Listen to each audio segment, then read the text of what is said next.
Chapter 1. After my girlfriend, Victoria Fairchild, returned from a month-long business trip with Julian Hayes, her old flame, she noticed I had changed. When she helped Julian snatch my project, I no longer threatened to quit in anger. Instead, I bent over backwards, diligently helping him write the proposal. When she destroyed the design I'd painstakingly completed so Julian could get the year-end bonus, I didn't try to prove my case anymore. Instead, I took the fall, letting her punish me as she saw fit. Even when she wanted to give Julian an unconventional promotion to general manager, I wasn't angry. I even voluntarily offered up all my shares in the company for her to distribute freely. Victoria wondered why I had suddenly become so obedient. Julian was smug. "It must be your cold shoulder treatment working," he told her. "See, didn't I tell you?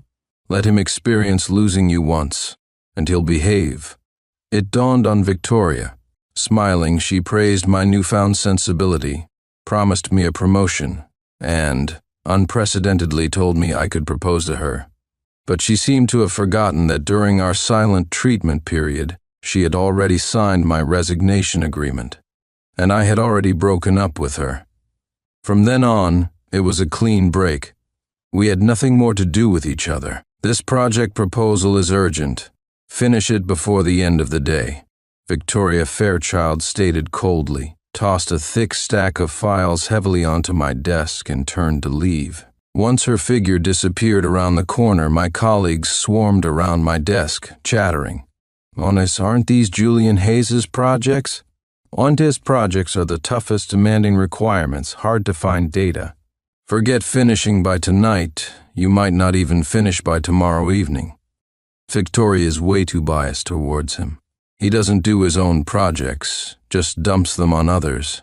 They gathered around me, speaking freely. I knew perfectly well they weren't really defending me, they just loved watching the drama unfold. Everyone knew that the president, Victoria Fairchild, was my girlfriend, yet she heavily favored my arch-nemesis, Julian Hayes. Not only had she unconventionally promoted Julian to project department manager, but she had also handed him a multi-million-dollar project that I had spent a month securing and over another month bringing close to completion. When I objected, Victoria held a public vote to decide the project's ownership. These same colleagues, while pretending to sympathize with me, unanimously voted for Julian. Afterward, they explained it away, claiming they bowed to Victoria's pressure and asked me to look after the new colleague. Similar incidents happened many times after that. My colleagues were still feigning indignation on my behalf. This time, however, instead of storming into Victoria's office to confront her as I used to, I calmly accepted the project files. Seeing this, several colleagues stared wide-eyed, about to say more. But just then Victoria walked down from upstairs. They immediately clammed up and scurried back to their desks. Victoria seemed to be in a good mood and ignored their furtive movements. She instructed me to leave the completed proposal on her desk. Seeing me nod, she clicked away on her high heels without a backward glance. She wore exquisite makeup and a skirt that ended just at her knees. It didn't take a genius to figure out she was heading out to meet Julian. It had been like this for years. It started when I found chat logs of Victoria and Julian wishing each other good night. When I couldn't help but question her, Victoria accused me of being petty. In a fit of anger, she controversially hired Julian into the company. To punish my suspicion, she deliberately favored Julian, taking him to various social events. She even publicly served him food and wiped his mouth at a company dinner. If I got angry, she gave me the silent treatment. If I apologized, she seized the opportunity, rallying colleagues to lecture me, all agreeing that I, as a man, wasn't magnanimous enough. For a long time, I constantly reflected, wondering if my own lack of broad-mindedness had led to this situation. It wasn't until later, when I accidentally discovered Julian was her white moonlight, the idealized crush from her past, that I finally understood. She was merely using the guise of us into sensitizing me from my jealousy to openly maintain lingering ties with her old flame. Even if I hadn't seen those chat logs back then, Victoria would have found another excuse to be with Julian. After they returned from their business trip together recently, which was clearly a vacation, though they still frequently went out for meals, drinks, and sports as before, I could sense a subtle shift in their relationship. Fortunately, I no longer cared. A 5-year relationship had reached its end. This farce had to stop. By the time I finished the proposal, the office was empty except for me. I opened my phone and saw Julian had posted several updates to his social media feed. The background was a restaurant. A romantic candlelight dinner sat on the table before them. Victoria elegantly held a knife and fork, cutting Julian's steak for him. The caption read, "Steak cut by the hands of a female president must taste exceptionally good." In the comments, many colleagues praised how sweet they looked. Julian bantered back, further boasting that Victoria, who usually didn't drink, had drunk half a bottle of red wine specifically to celebrate his project's success. The comments section grew even more feverish with speculation. Victoria didn't explain, only replying, as it should be. Someone unaware of the situation asked when they could expect wedding bells. Victoria replied with 3 dots, while Julian posted a cheeky emoji. Unlike before, I didn't get angry about their ambiguous relationship or call Victoria, only to be reprimanded. Instead, I sent her a message informing her the proposal was done, placed the file in her office, and drove home. Back home, I saw a message notification from Victoria. "Sincere, this is Julian. Thanks for your hard work on the project. I'll treat you to dinner sometime." Victoria was always glued to her phone. She'd get furious if I even picked it up to check the time, accusing me of invading her privacy. Yet now she had handed it over to Julian, letting him read our chats and reply to my messages. I let out a short, derisive laugh. Different status in her heart, different treatment indeed. However, I felt unusually calm.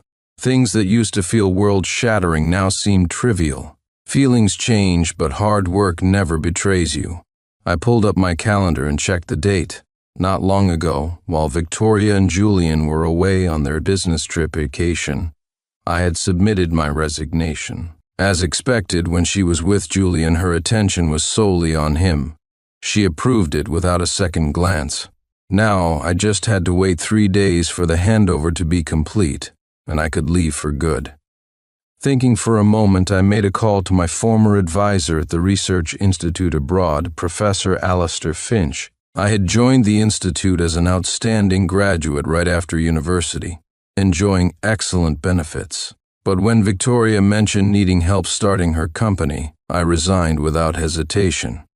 Professor Finch tried repeatedly to dissuade me, but I resolutely returned to the country to help her build everything from scratch.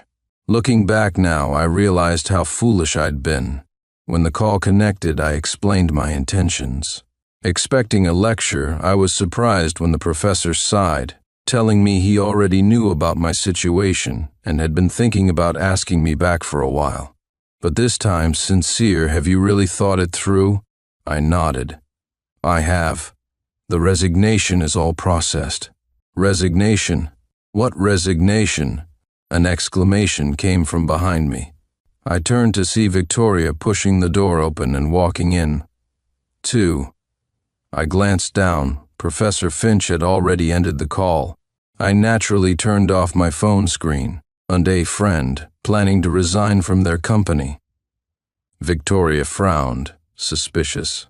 "What friend discusses work with you this late?" As I pondered how to explain, her phone pinged.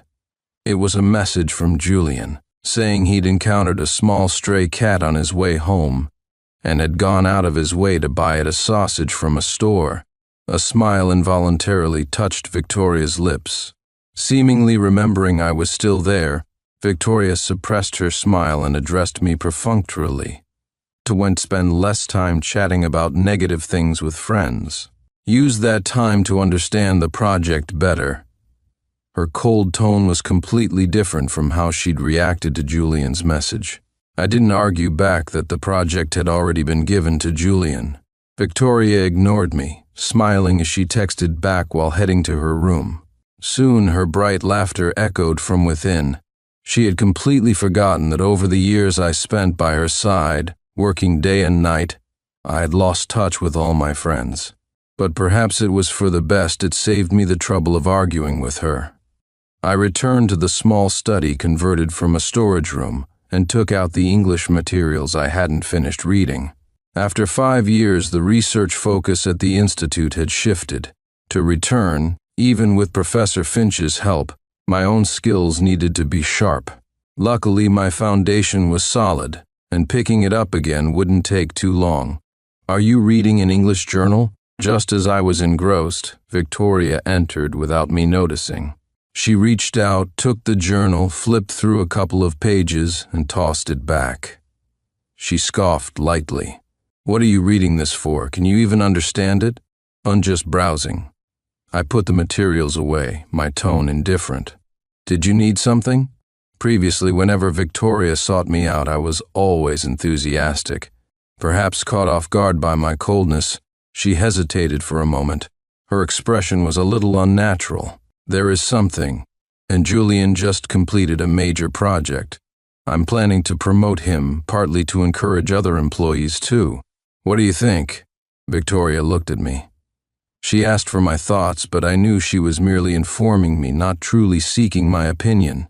Still, I nodded, and have no objection. "And rewards must be balanced with penalties, otherwise the team is hard to manage. You haven't completed a project in a long time, so I was thinking of temporarily transferring you to an entry-level position. I'll move you back up later. Oh, don't worry, it won't be for long. I'm doing this for the overall good. You're my boyfriend. You should support me, right?" I scoffed internally. So she still didn't know I had resigned.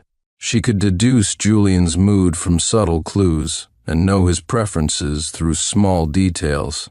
Yet here I was, her supposed boyfriend, whose resignation letter she had personally signed, and she remained utterly clueless. Indeed, care and indifference were evident in just a few words. Seeing my silence, Victoria assumed I was about to argue like before, and her face immediately darkened. "It doesn't matter if you disagree. I've already sent out the notice, and your office has already been given to Julian. Either you accept the transfer, or you leave," she threatened. "But let me give you some advice. The company is preparing to go public. You should think carefully before leaving." Her tone was confident I wouldn't leave. This kind of thing had happened countless times. In just 1 year, thanks to a few words from Julian, my position in the company had plummeted repeatedly. If I could endure it back then, Victoria was certain I'd be even more reluctant to leave now. I gave a bitter smile. I didn't say I disagree. And it settled.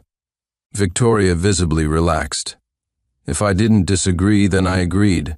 Just as she was about to leave, she seemed to notice something and walked back. "And so I remember you used to have our photo together on your desk.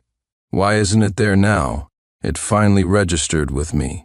Indeed, not just on the desk, but on my room wall. In my wallet, they all held photos of us. I had constantly used them to remind myself that no matter what Victoria did, she loved me. Only after learning about Julian and Victoria's connection did I realize how laughable I'd been. Each of those photos mocked what a clown I was. Not wanting to elaborate, I said calmly, "The frame broke accidentally, so I put it away." "Why are you so clumsy with everything you do?" Victoria frowned in disgust, immediately looking down to check if there were glass shards near her feet. "Make sure you clean this up properly later. Don't want anyone getting hurt." With that, she stood up and left the study. Watching her retreating back, I couldn't help but let out a self-mocking laugh. Of course, she wasn't worried about me. She clearly meant, "Don't let Julian get hurt." This was supposed to be our home, yet she had brought Julian here many times. Initially, she brought him secretly. Later, after I noticed irregularities and questioned her, she immediately produced my proof. They were only discussing business matters and took the opportunity to berate me for being jealous and small-minded. Then, as if in defiance, she started bringing Julian home openly. Over time, I fell into self-doubt. I spent days wondering if I was wrong. Now, thinking back, if I had spent that time pursuing my own goals, I could have succeeded at anything.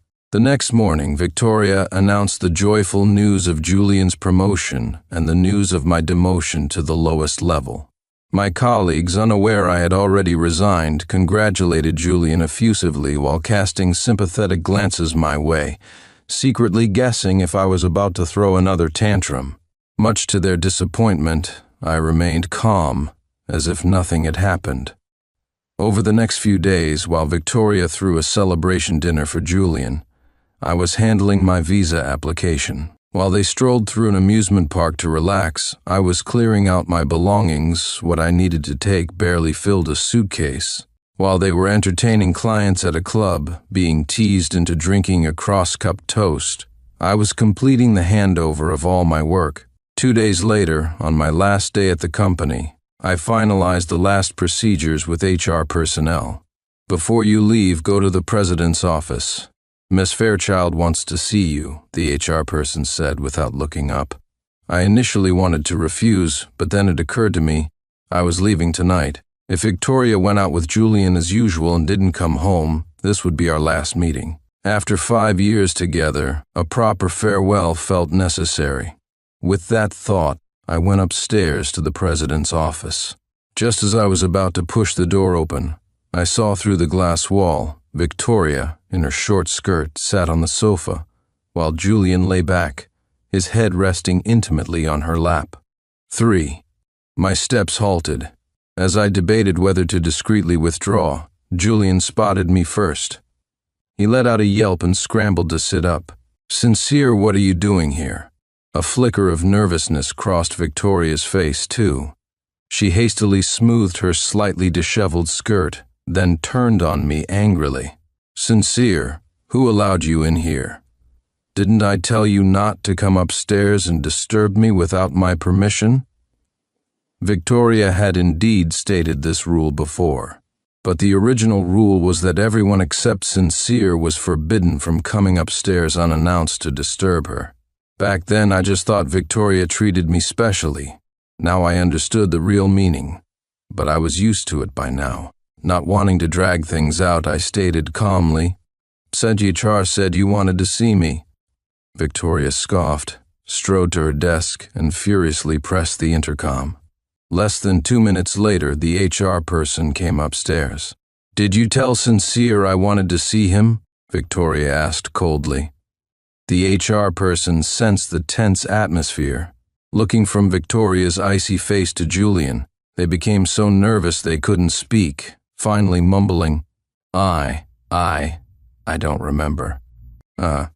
Hearing this, Victoria, like a victorious general, shot me a cold glance and said sarcastically, "Satisfied now, Sincere? Son, I thought you'd actually matured, but you're still so scheming. Since you're so insecure about me, why don't you just move upstairs and watch me constantly? Or maybe put a camera on me. Satisfy that curiosity of yours." I was speechless, unable to defend myself. "Victoria, don't be angry. I'm sure Sincere was just overly concerned. He didn't mean it," Julian interjected, gently patting Victoria's back. He then turned to me. "Sincere, don't misunderstand. I was just really tired earlier, had a bit of a headache. Miss Fairchild was just trying to help me relax so I could get back to work. And everything we do is for the company. Don't get the wrong idea." I looked at his triumphant expression, which seemed desperate for me to get the wrong idea. Though I didn't know the full story, I was certain Julian had orchestrated this. The HR person was diplomatic, knowing Julian was Victoria's favorite. They didn't dare tell the truth when they sensed the tension. But even if they had, Victoria probably wouldn't have believed them. I remained silent. Victoria, however, hadn't vented all her anger. She said furiously, "Don't bother explaining to him, and personal matters are personal matters. Business is business.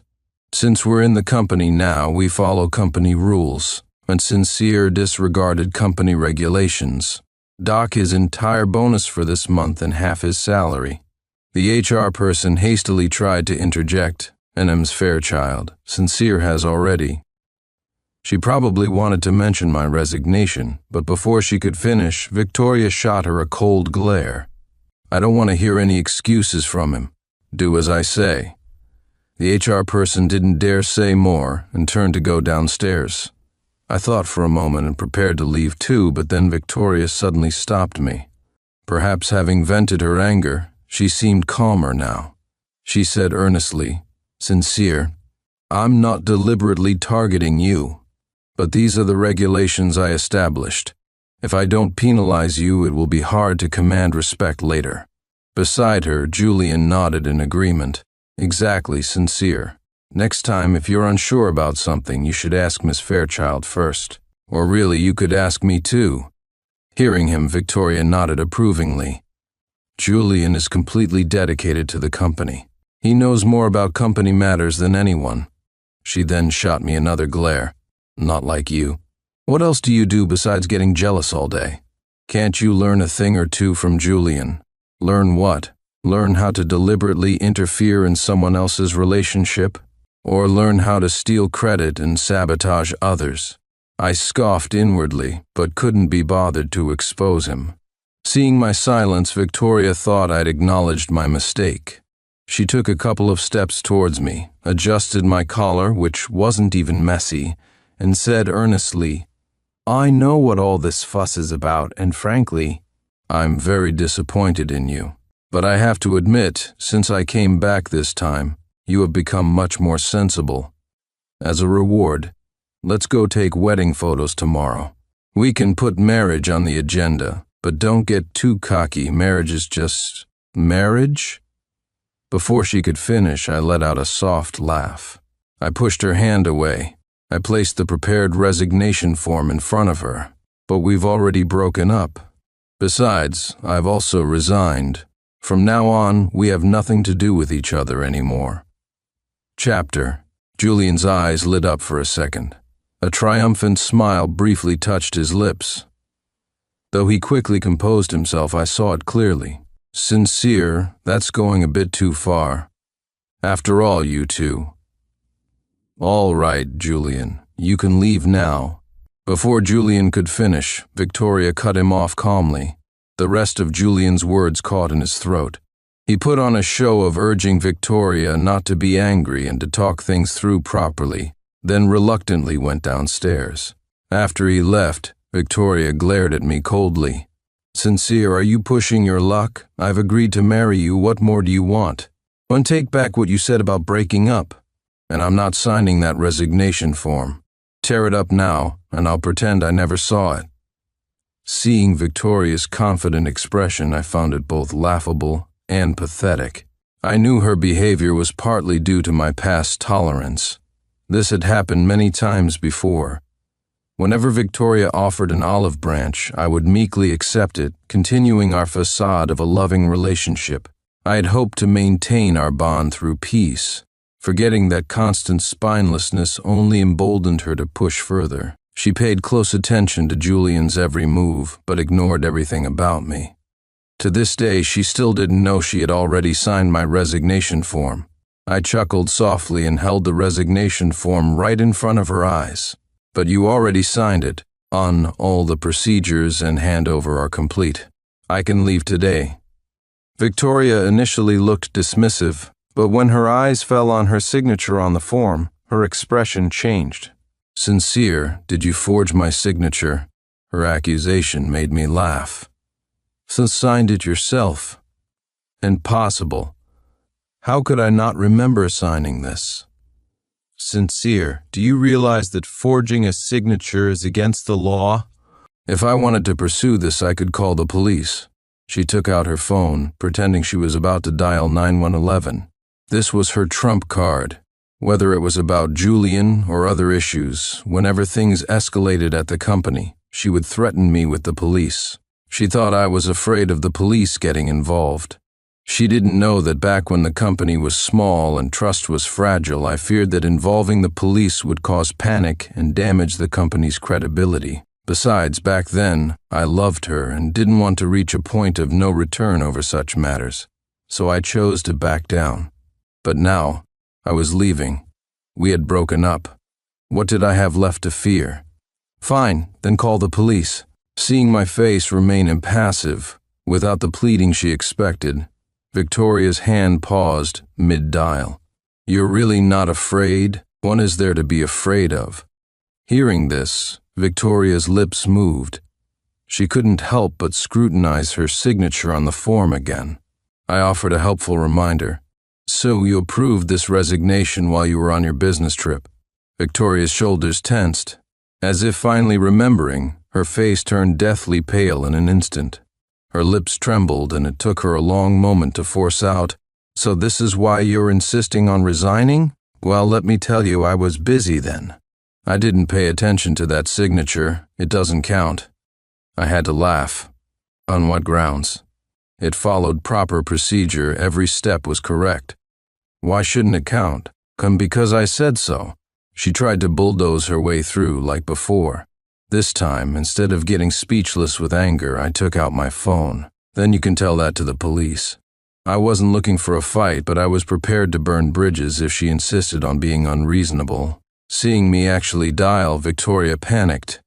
She quickly snatched my phone and ended the call. "Sincere, are you crazy?" "I'm not crazy. I just want to know if the law recognizes your because I said so." Perhaps never having seen me push back so relentlessly, Victoria was visibly flustered. She bit her lip. "All right, Sincere, stop messing around. I know you're bothered by Julian. Starting tomorrow, I won't meet him alone anymore, okay? End our wedding ceremony. I'll book it right now." She took out her phone. "I've been looking at this wedding planning company for a while now. After coming back from the trip, I wanted to discuss the wedding with you anyway. Look." She held the phone in front of me, showing me her chat history with the customer service representative. I glanced at it. It was indeed her discussing wedding details with the planner. But halfway through, there was a message where she asked the planner if they had blue-themed wedding dresses and suits. I remembered blue as Julian's favorite color, and I had previously told Victoria it was the color I disliked the most. So, who was this wedding really being planned for? The answer was obvious. I gave a sarcastic smile and said calmly, "All right, my flight is tonight. If there's nothing else, I'll be leaving." And I left the keys to the apartment in the mailbox. Let's not contact each other unless absolutely necessary in the future, and even then, try not to. Without paying her any further attention, I turned to leave. Just as I opened the office door, Julian, who had been eavesdropping outside, stumbled forward into the room. "Sorry, Victoria. I was worried you two might be arguing because of me, so I—" He looked helpless, his expression aggrieved. "Sincere, I overheard you saying you're leaving because of me. Please don't do that. Victoria loves you very much. She can't live without you. I apologize. I'll leave the company today, all right?" He made a show of grabbing a blank piece of A4 paper from Victoria's desk, pretending to write a resignation letter. Watching his over-the-top performance, I found it comical. But typically, Victoria couldn't see through it. She anxiously snatched the paper and pen from Julian's hand, declaring righteously, "'Tis has nothing to do with you, you're innocent. If anyone should leave, it shouldn't be you. But if Sincere leaves, what will happen to the company?" Julian feigned concern. "I refuse to believe the company can't function without Sincere Clark." Victoria shot me a cold look. Perhaps spurred on by Julian's offer to leave, she now showed no intention of holding me back. She spoke to me coldly. "Sincere, think carefully. The company will carry on just fine without you. But once you leave, you might not find another boss who treats you as well as I have. As if you want to leave, I won't stop you." Before she could finish, I strode out of the office. Victoria's furious voice followed me. "Sincere, don't you regret this?" Naturally, I wouldn't regret it. That evening, I took my luggage to the airport and boarded a flight overseas. Upon arrival that night, Professor Finch helped arrange everything at the Institute. The next day, I smoothly rejoined the research facility, continuing the dream I once pursued. Back when Victoria first mentioned liking robotics, I chose it as my major at the beginning of university and dedicated myself to research afterward. Over time, her interests changed again and again, but through daily study, I fell deeper and deeper in love with the field. Even though I had spent years at Victoria's company doing work unrelated to robotics, I always kept up with developments in the field during my spare time. Therefore, picking up the research again didn't feel too daunting. During this period, Victoria sent a few more messages, essentially implying she still didn't believe I would actually leave her and offering a few more olive branches. I didn't reply. Victoria then sent me a couple of photos. It was Julian's transfer notice, and I've investigated. It wasn't me who approved your resignation. It was Julian who made an operational error and approved it. But he didn't know the applicant was you, and I've transferred him to logistics now. You won't touch company operations again. You've sulked long enough, haven't you? Soon after, Julian also sent me a long apology message via text. It was lengthy and seemed sincere, but I could still see it was a message with a hidden meaning. Carefully crafted sentences contained subtle mockery directed at me. Clearly, Victoria had demanded he write it, and Victoria had forwarded it without even reading it herself. Previously, the slightest thing I did would make Victoria suspect I was targeting Julian. Now Julian was openly insulting me, and Victoria turned a blind eye. I scoffed, unsurprised and unwilling to waste my precious time on them any further. I deleted his contact directly. I thought the matter was over, but then one night, Victoria suddenly initiated a video call. 6. On screen, her previous confidence was gone, replaced by a haggard look. Even her voice sounded weary. Sincere, can we stop messing around? It's been so long. Let's make up, all right? Hearing her almost subservient tones startled me slightly. Simultaneously, I found it amusing. Even now, she still thought I was just messing around with her. I didn't stop you from leaving because I didn't care. It was because I knew you needed a break, some time to yourself. Sincere, we've been together for 5 years. Are you really willing to end it just like this? Before I could speak, her tone softened. Let's not talk about unhappy things. Come back tomorrow. I actually have a surprise for you. On something you've been dreaming about for years. I wanted to wait until you returned, but I'm too impatient. Let me give you a sneak peek. With that, Victoria moved the camera slightly. It revealed a room lavishly decorated with vast swaths of tulips. She smiled, holding up a ring box and waved it in front of the camera. You always complained I wouldn't marry you, right? This time when you come back, I'll propose to you. The flowers are white tulips, your favorite. The ring is a DR, the kind you can only customize once per person. I've even invited reporters. I plan to put the proposal video online. So no, it's rare for a woman to propose to a man, but isn't this all to coax you? You should be able to feel my sincerity now, right? Victoria chattered on endlessly. I looked at the large clusters of vibrant tulips behind her. This time she remembered correctly, tulips were my favorite flower, but white tulips symbolize pure, flawless love. Seeing them now, I only felt irony. I'm not planning on coming back, I told her calmly. Not planning on coming back? Victoria paused, then sighed. I knew it. You're still angry. Fine then. I'll come find you. We'll have the proposal ceremony abroad. Sincere, I'm really at my wit's end with you. You need to know this is the first time I've ever compromised for a man. You should be secretly thrilled. When my patience with Julian isn't even 1/10 of what I have for you. Just as Victoria was about to launch into another animated speech. But you've misunderstood. I took out the documents beside me and held them up to the camera. I've emigrated. I'm never going back. 7. When I ended the call, Victoria on the other end seemed not to have processed it yet. She remained frozen, stunned, the ring box falling from her hand to the floor with a soft thud. But I knew. She would understand eventually, and she would recover quickly. From the moment she chose to protect Julian by repeatedly wronging me, she should have foreseen this day. Victoria's affairs no longer affected me. I pushed the call out of my mind and threw myself wholeheartedly into my research. Perhaps finally realizing I was determined to break up, Victoria stopped trying to win me back. She began flaunting her relationship with Julian openly, traveling everywhere with him, showing off their affection, and live streaming their blissful moments on social media. We became like two parallel plot lines in a TV show. While they celebrated landing a deal over a candlelight dinner, I was in the lab testing software. While they were shopping, hitting up trendy restaurants, I was racking my brains, battling a technical glitch. While they were out entertaining, getting drunk, announcing their relationship on social media, and accepting everyone's blessings, I had a flash of insight, finding a novel approach to a problem. A month later, hard work paid off.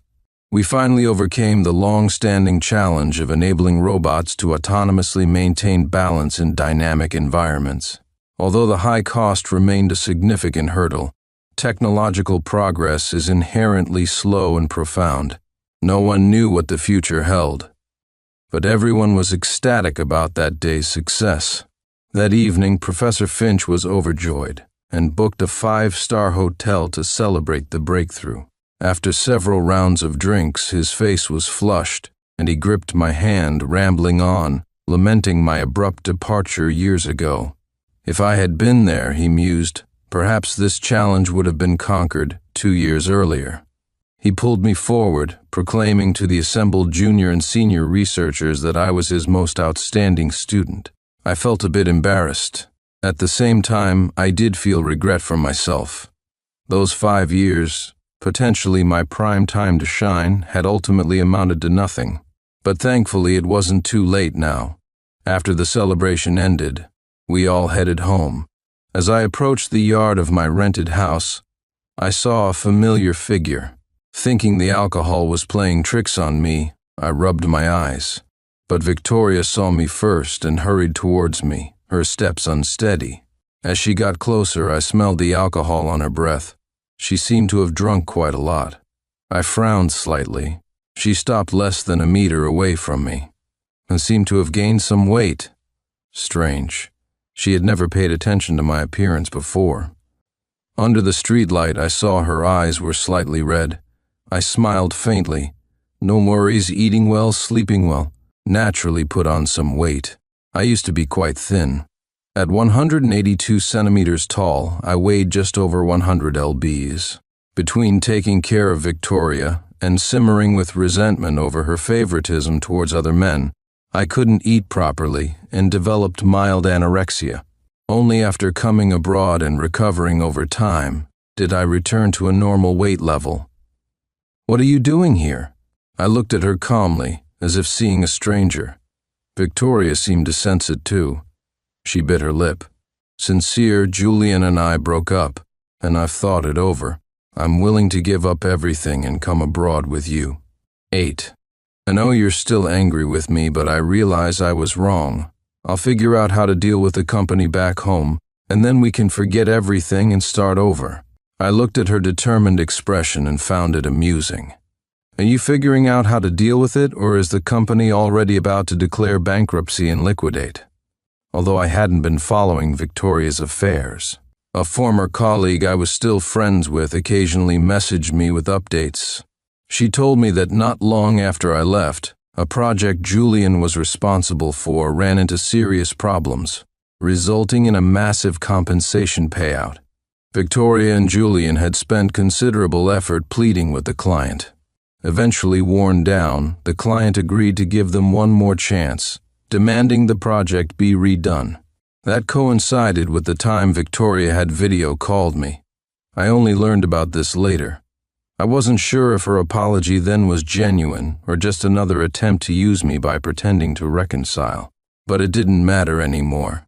Later, Julian, eager to redeem himself, volunteered to take charge again.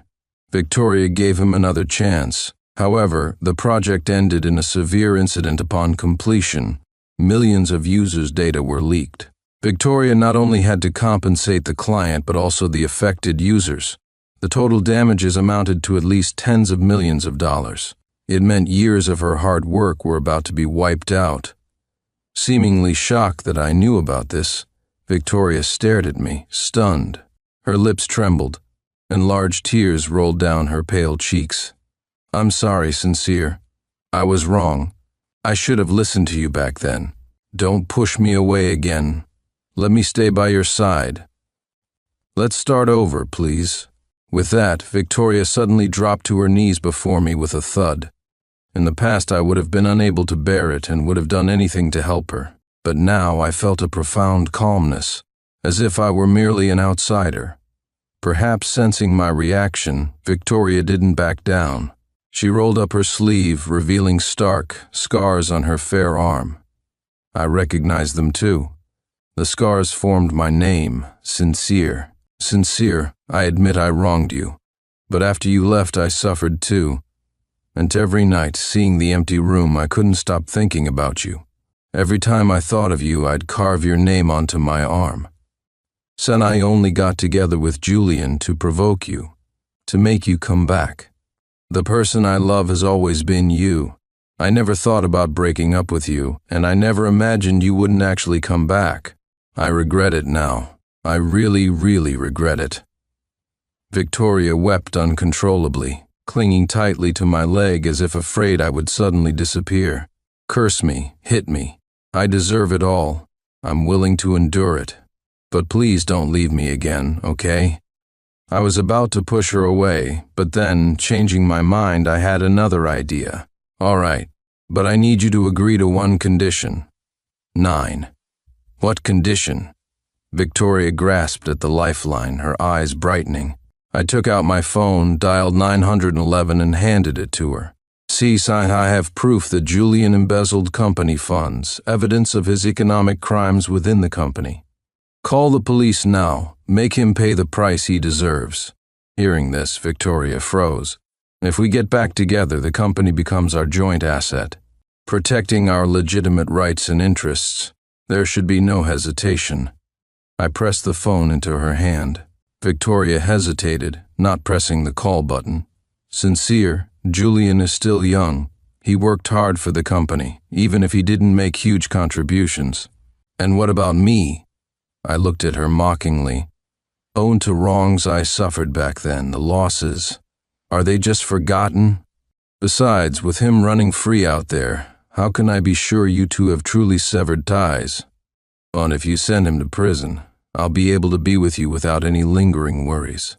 I whispered close to her ear, like a demon's temptation. Victoria's eyes widened as she looked at me, my words seemingly giving her courage. She took a deep breath, clenched her jaw, and pressed the connect button. "Hello?" However, the instant the call connected, before the operator could finish speaking, Victoria suddenly slammed the phone down, hanging up forcefully and tossing it aside. "No, Sincere, I can agree to anything else, but not this. This concerns his whole life. If he really goes to prison, his entire life is ruined." I laughed. I had expected her choice. I slowly walked over, bent down, and picked up the phone.